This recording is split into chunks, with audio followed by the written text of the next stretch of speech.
Hey,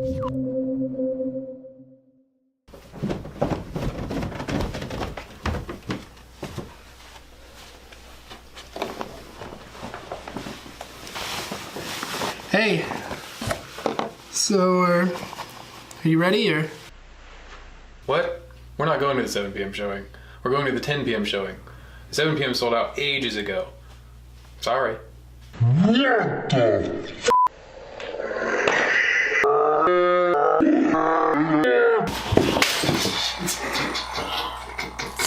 Hey guys, we're back.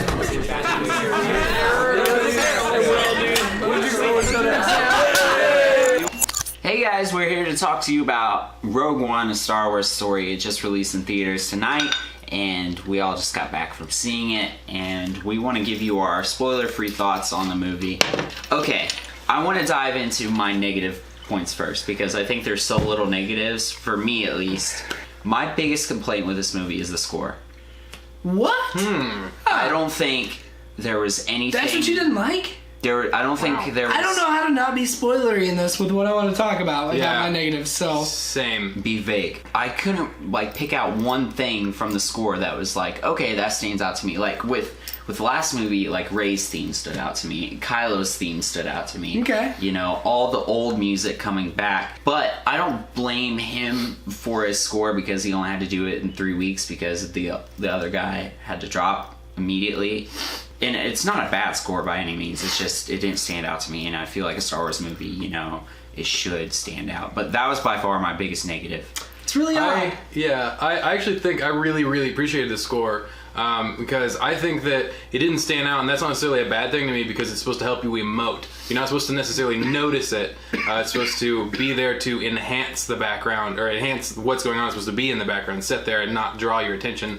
But the times that I did notice it were times where it would have the first 2 or 3 notes of a theme that we're very familiar with and then branch off into something completely different. And I was like, oh, that's awesome. It's a cool way to go about the score for a Star Wars movie that's outside of the traditional saga. My second one is no crawl. I mean, I would not expect it to have a crawl. Well, I didn't either. I knew that there wasn't going to be one going in. I've heard about it for months now that there wasn't going to be a crawl. But that doesn't mean that's still not jarring, because it was. I saw a long time ago in a galaxy far, far away, and you're expecting... That was cool, though. Yeah, I love that. But this is kind of like a minor... It's in the first 5 minutes of the movie. It's contrary to what you're saying, I thought that was a selling point. I thought it was oh, okay, well, this is not going to be what we're all expecting. Well, yeah. It was kind of jettisoning you. Because the scene with that was really nice. Yeah. And it was okay, I can get into this. But the title was a little weird to me. Just the actual title when it came across. I thought, well, this is the weirdest part of this to me. It didn't look familiar enough. Well, I think. But I think that's a good thing. I think it plays to its strength because it doesn't look familiar because it shouldn't look familiar. This is a story outside the saga. Right. And it's it is a war movie. You see it is a war movie. You can tell that by the editing. You can tell that by the way that information is presented to you at the bottom left hand side of the screen. Which I loved. I love that. It presents the location. First time ever. And I'm oh. What I was noticing is everything that we talked about beforehand about learning about Rogue One, and we did that 5.5 drunk facts about Rogue One. All those locations we talked about were in the first 5, 10 minutes, 20 minutes, whatever it was. It felt like that. I was oh, so they just revealed they didn't actually reveal all anything. the locations really quickly. Not all of them though. There's a lot of fan service in this movie, and a lot of it's done really well. I think. Disagree. I think a lot of it's done really well. They mentioned some characters that are in the original. I don't want to talk first about 6 movies. They mentioned some characters, and I was I felt that was just very blatant, and it kind of took me out of it.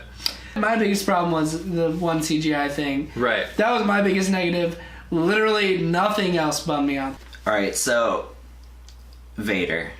It's the big glowing red saber in the room. You should know going into it that he's not in it very much, because if you think that he's in it throughout the whole movie, you're going to be disappointed. There was some really cool scenes. Yeah. One of the first scenes with him was incredible. Yes. I think that some of it is unnecessary and could be left out, and the story might be stronger. Or it could have been done better. I felt like it was just weak. But the majority of the Vader stuff I enjoyed. Okay, I'm gonna say something bold. This ending is the best ending to a Star Wars movie I've ever seen. I agree. We were walking out and I just look over Ryan like, dude, I teared up so much in that movie. Yeah. Like, I was trying real hard not to just let it all out. There's so and much cry. that I want to say right now. The very end. Yeah. I was oh like, my god. Yeah. I saw the guy next to me just does this.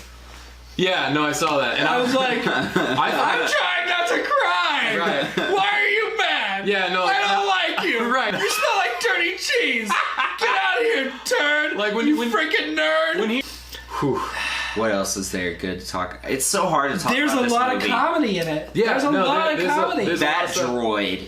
That motherfucker Oh was my God. hilarious. K2SO. I definitely thought Alan it was going to be Tudyk. K2SO. Yeah, Alan Tudyk did an incredible job. He is definitely like one of, if not the standout character in this I was movie. going to say he was my favorite for sure by far and away. Like throughout the entire movie, you're just like so hooked into this character and everything that even without knowing hardly anything about him, you're just like, this guy is so f***ing cool and embodies Star Wars. It also gives a little bit of reference to Serenity fans because he also piloted a bunch of the things. Yeah. And I was like, it's Wash!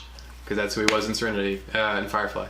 I know we said some negative stuff earlier, but it was just like, it's because we care so much about this thing that's deeply and rooted on our geekery that, like, it's passionate. So we're not knocking it saying it's bad because It's not. it's great.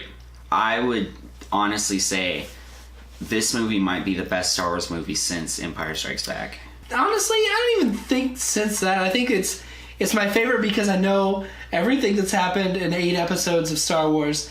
And they're just like, so I know what's going to happen here. So they just didn't give a shit. They just did it well. There's so many cool things about this movie that I just want to talk about. I'll see it again. I'll see it Oh, again. yeah, for me sure. too. Yeah, for sure. I'm going to go see it 100 times. I'm so excited for the Steelbook. Oh. I'm so excited for the Steelbook.